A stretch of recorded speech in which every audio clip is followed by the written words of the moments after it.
Olá, olá, sejam bem-vindos.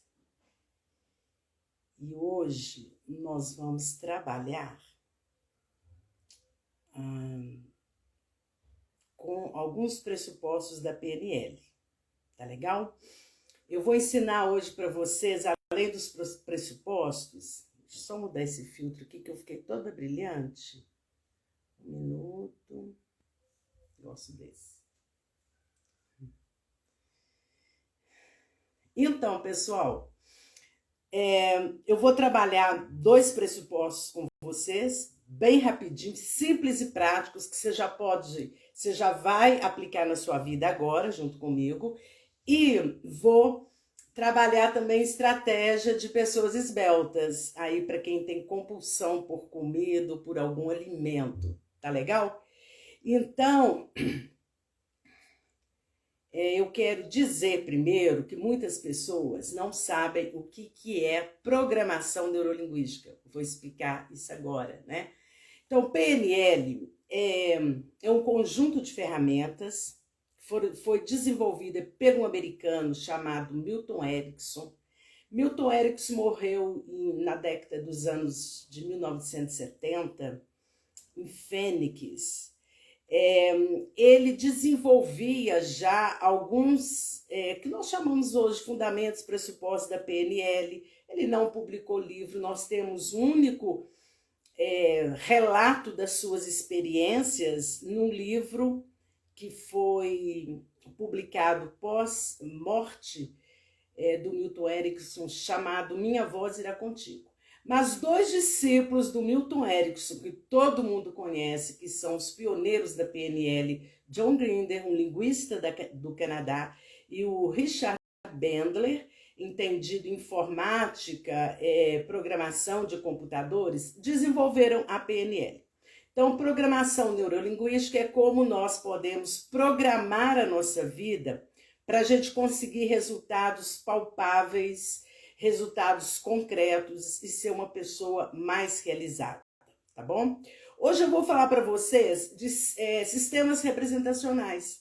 Você já vai utilizar isso e você pode utilizar com qualquer pessoa. Primeiro você vai se auto-aplicar, porque na hora que eu tô Rosina, na hora que eu tô explicando para vocês do que está se tratando, você já vai fazendo uma catarse, é terapêutico já, ok? Então, nós podemos executar ou praticar 3 sistemas representacionais na nossa comunicação. Nós podemos ser visuais, auditivos e sinestésicos. Não quer dizer que um sistema seja melhor que o outro, né? Que nós temos uma tendência a falar, mas então o que é legal? Não, não é isso. Tá? Você vai se entender, você vai verificar o que você domina mais e, na verdade, você precisa ser poliglota e eu vou te ensinar a fazer rapport se você tem um sistema diferente do outro enquanto você comunica, ok? Como que as pessoas visuais são? As pessoas visuais, elas são muito elétricas, elas gesticulam muito, falam rápido, andam rápido, comem depressa, atropelam palavras e complementam a frase do outro, achando que o outro ainda é lento.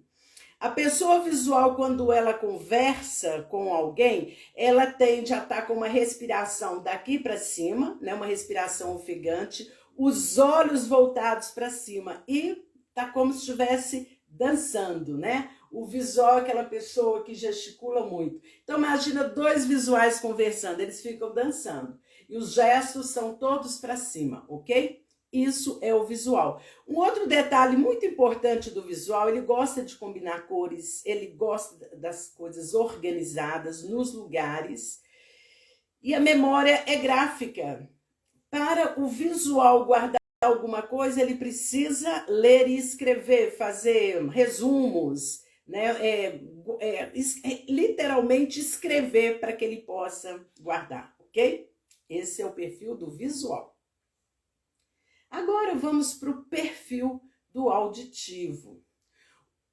Um detalhe do visual é que o olho dele é sempre para cima, ele está sempre olhando para cima.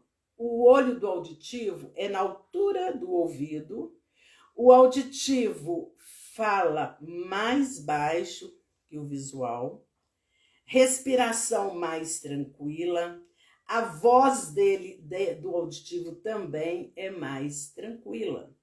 O auditivo tem memória auditiva, ele não precisa escrever nada para ele guardar, só de ouvir ele guarda. Então, às vezes, lá quando você estudava, você saía bem, se você for auditivo, você não tinha nem caderno, você saía bem. E o visual, se você for visual, quando você estudava ou quando você vai estudar, você tem que anotar tudo. Se você não anotar, você não guarda. Às vezes, só em anotar, você já vai sintetizar, né? Só de anotar, você já sabe, você nem precisa mais ler o seu rascunho ou as suas anotações, ok? Então, o auditivo é uma pessoa que ele observa muito o que o incomoda, são sons altos, né? Então, por exemplo, um auditivo que convive com o visual, né? O visual elétrico é rápido, dinâmico, o auditivo é mais na dele. O que acontece? O auditivo chega a sentir tonteira. É comum ele falar, não, que a pessoa me deixa tonta. Então, tem uma dificuldade, quando não se sabe disso, de relacionar com os visuais, ok?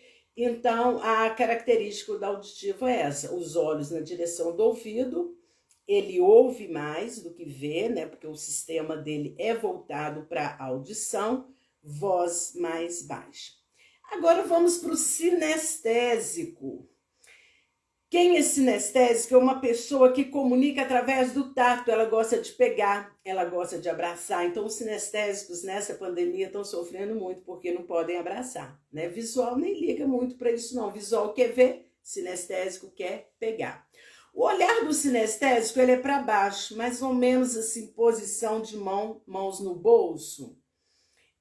O sinestésico tem a respiração diafragmática, ele é lento para falar, mais lento que o auditivo. E o ponto de comunicação dele são as sensações. O sinestésico não é de falar como visual, ele é mais de observar. E ele não quer aparecer, visual adora aparecer.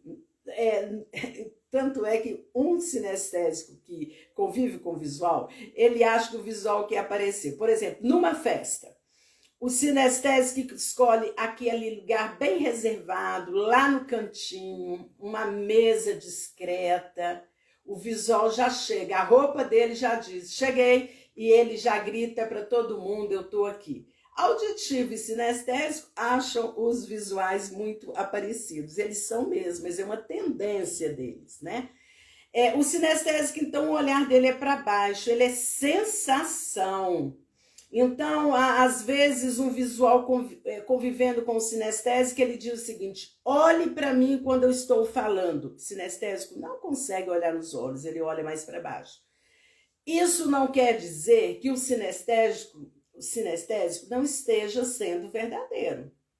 Ele está sendo verdadeiro, sim. Só que ele não olha nos olhos, tá? A tendência dele é olhar para baixo. Palestra do sinestésico, né? Às vezes o palestrante, ele não sabe disso, né? Ele, na hora que ele vai fazer uma palestra, ele tende a conversar, assentado. E vai falando, e a plateia vai cochilando. Então, o sinestésico, ele precisa cuidar disso para ser um bom palestrante. Todos nós. Para você ganhar a atenção do público, você tem que usar os 3 canais de comunicação. Às vezes você é visual, agitado, coloca recursos audiovisuais, slides, filmes, vídeos. Às vezes você precisa voltar para o auditivo, falar mais baixo e depois você vai também atingir os sinestésicos. Você vai falar de sensações e percepções, tá? Então, por exemplo, às vezes você assiste uma live, né, que a gente não está dando exemplo mais de palestras presenciais, mas nas lives tem algumas pessoas que elas chegam gritando, falando palavrão, Né? Diz que é uma técnica dessa aí, que tem que... Esqueci o nome. Não sei se é um negócio, comunicação quente, etc. Eu já não gosto, eu me sinto violentada, não. Aí sabe aqueles minutos que tem ali no YouTube? Né? 1 minuto para você ficar ou não? Vai depender dessa comunicação que a pessoa que está fazendo um conteúdo ou uma live vai depender desse 1 minuto para ela fazer com que a pessoa continue no vídeo ou saia, que continue naquela live ou saia. Por quê? Nós precisamos entender que as pessoas gostam muito dos semelhantes, né? Então, por que visual tem dificuldade em lidar com o auditivo? Porque os padrões são diferenciados. E olha, minha gente, é importante saber que isso não tem nada a ver com inteligência. Isso não tem nada a ver se uma mãe é sinestésica, o marido, o pai é visual e o filho é sinestésico. Ela fala, ser mole igual ao seu pai, ser lerdo. Esse tipo de bullying para criança vai fazer com que essa criança se sinta já complexada lá na primeira infância. A nossa tendência é essa. Se eu sou visual, eu me relaciono muito bem com quem é visual. Se eu sou auditivo também. Eu já tive a oportunidade de ouvir depoimentos de pessoas visuais achando que os auditivos são muito mal educados, né? Porque eles não pedem a fala, né? O auditivo levanta a mão e fica esperando. O visual já vai falando o que precisa falar, atropelando. Bom, quando as pessoas não sabem disso, elas têm dificuldade nas relações interpessoais, que seja na relação com o outro, com a família, no trabalho. E aí ela tende a rotular o outro como se ele estivesse errado, né? E na verdade não é isso. Bom, para a gente entender e praticar esses sistemas representacionais, nós precisamos fazer rapport, que é o próximo pressuposto da PNL, que eu vou contar aqui para vocês, que vocês, a partir de hoje, já vão aplicar isso, e as pessoas que você tinha atrito vai falar assim, mas aqui onde você foi? O que está acontecendo? Você está bem? Geralmente é assim. Você só vai aplicar o rapport, tá? O rapport é um pressuposto da PNL, essa palavra R-A-P-P-O-R-T. O visual precisa aí, né, de visualizar a palavra. É uma palavra em francês que significa sintonia. Então, o que é estabelecer rapport? É você ter empatia, estar no lugar do outro. Bom, mas se às vezes uma pessoa, eu não consigo ter empatia com ela, porque ela é tão diferente de mim, eu vou fazer o rapport espelhado para que eu possa conduzi-la e trazer essa pessoa para mim. E o bacana é que isso tudo está no nosso inconsciente, na nossa mente inconsciente, né? A PNL não trabalha com a mente racional consciente, porque as nossas questões, a gente sabe por que elas existem, quando começou, etc e tal. A gente não resolve. Mas quando a gente vai para o nosso inconsciente e a gente tem uma informação, então veja bem, quando você não conhecia a PNL, eu te falei de forma, né, en passant, muito rápido aqui, de onde ela veio, como ela surgiu, ok? Mas quando você não conhece hoje, você conheceu o PNL, eu te dei uma informação. Quando você pesquisa essa informação e quando você aplica a técnica, que eu vou aplicar hoje, das pessoas esbeltas, né, compulsão por comida, quando eu faço isso e você vivencia, essa informação, ela se transforma em conhecimento.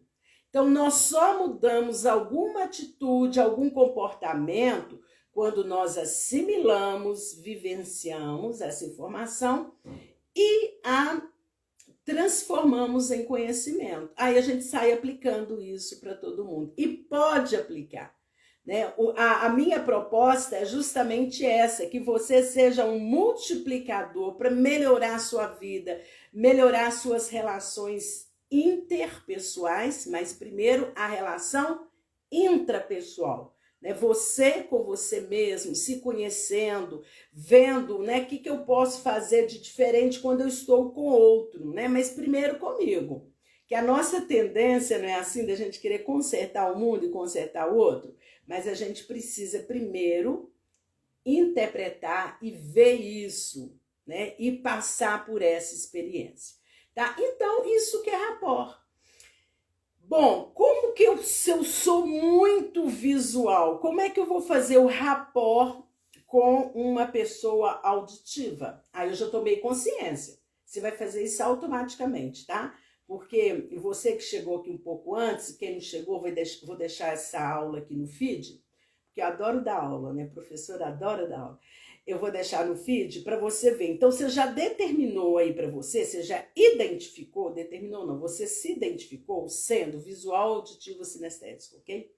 Ô, gente, isso serve para vendas, isso serve para conversar com as pessoas, conversar com adultos, conversar com parceiro, parceira, conversar com as crianças. Dá para todo mundo aplicar a PNL de uma forma espontânea, sem neura, né? Se aquela coisa é pejorativa, né? Eu estudo a PNL há mais de 30 anos, basicamente 35 anos, e o que me motivou a buscar a PNL foi quando eu li o livro do Anthony Robbins, Poder Sem Limites, logo que ele lançou esse livro. E achei assim incrível as técnicas, né, o conteúdo, e vim estudando, estou estudando e aplicando há mais de 30 anos, né, 35 anos na minha vida, e gosto muito. Então, eu sou terapeuta sistêmica, eu trabalho com várias teorias da mente humana, mas PNL, constelação familiar, são os pilares das minhas estratégias. Mas além da constelação e da PNL, eu tenho mais 12 fundamentos. Então, para cada paciente, eu uso uma metodologia diferente. Isso é muito importante. Não é a mesma coisa, não tem nada formatado para que você fala, é isso aqui, essa ficha é só com essa pessoa. E não é isso, tá? Então, quando você já se identificou visual, auditivo e sinestésico, você já vai agora aprender o rapport e você vai mudar a sua relação com as pessoas que são diferentes de você. Então, você vai entender por que o visual tem afinidade com o visual, né? Eles são entusiasmados, gesticulam muito. Ser entusiasmado, minha gente, não quer dizer que a pessoa seja competente, o visual, o auditivo e o sinestésico sejam incompetentes, tá? Isso aí é uma crença inadequada, não é isso. Só que, imagine um chefe, um gestor visual. Se ele tem um funcionário, um colaborador sinestésico, ele tem meio preguiça dele, sabe? Se é aquela preguiça, já vem lá. Porque o sinestésico, para ele fazer alguma coisa, primeiro ele tem que ter tranquilidade. E ele fala lá para o gestor dele, para o chefe dele, você tem um tempinho aqui, dá para a gente sentar para eu te mostrar um projeto? Aí o gestor visual já acha que ele é preguiçoso. E aí já tem aquela preguiça. Agora, se você tem um gestor visual, ele não senta para te ouvir, não. Ele sobe escada, você sobe atrás dele, ele desce, você gesticula, ele te acha entusiasmado, ele acha que você é muito competente.